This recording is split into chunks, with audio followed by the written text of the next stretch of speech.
So I'm going to share two stories here. The first story is about a guy who's roughly 42. He's got 3 kids, a dog, a wife, and a great job.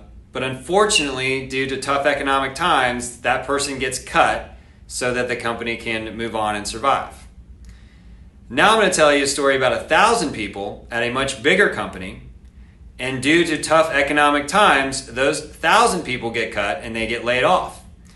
And the question I have for you is, who do you feel more empathy towards? The 1 or the 1,000?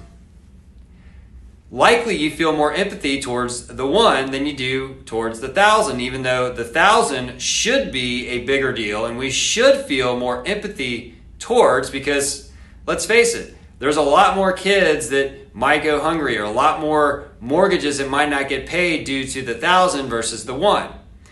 However, we are wired to feel more empathy towards the 1 because it becomes more personal.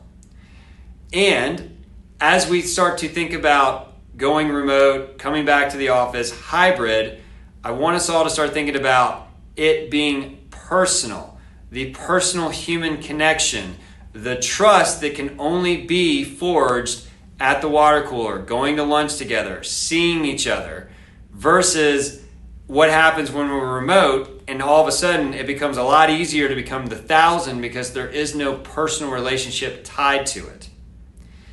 I'm not saying one's better than the other, but we need to truly think through the repercussions of what remote means versus what in person means.